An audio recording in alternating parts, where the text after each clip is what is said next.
Merhum Hacı Kerim Erdağun Ahmedi rahmetullahi aleyhinin aqidati Albani'nin hakkında ol bir adami ki Vahhabiyet'in başlıklarının biri. Albani de davet verir. Hakiki Tirmizi bir kitap çıkardı. Silsilet el-Ahadith Sahihah, Silsilet el-Ahadith Zayıf diye bir kitap yazdı. Hadis amel etmeli. Ondan sonra Ebu Davud'dan Sahih Ebu Davud diye bir kitap yazdı. Şimdi böyle şöyle Ebu Davud Kur'an bir muhattib. Beşek ama. 6 kitabından biri son kitabı. Şeyden mi?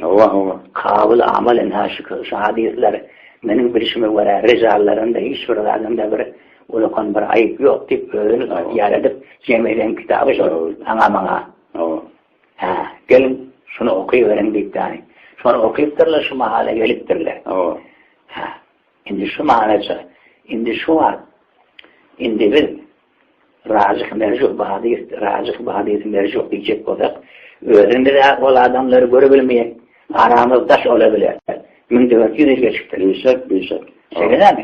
Biz öğrenimiz başarabilecekmiş ama birini racih birini mercuh değilmek. Yok. Yani Ebu Davud'un kovuluna varmalı, Bukhari'nin kovuluna varmalı, şu muhattıklan gibi böyle şahadıydı. Racih mercuhluğunu bilmeli ari. Biz öğrenimiz müstakullan başaramayız hani tercih vermeye. Doğrudur. Şeyler olanlar sonra tedbir çıkarman, kulağına şapkatıyıp da okudup yörtüyorlar. Tarih-i eslen şu. Ondan ben ne diyeyim?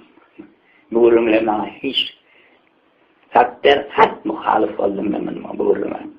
Tabii yok bir adamın on kümüşteyitlen dürüp giden yolunu fakat yani من هذه الزايد عندي معه ولو ألواني ده ما نروزن ألواني نعمة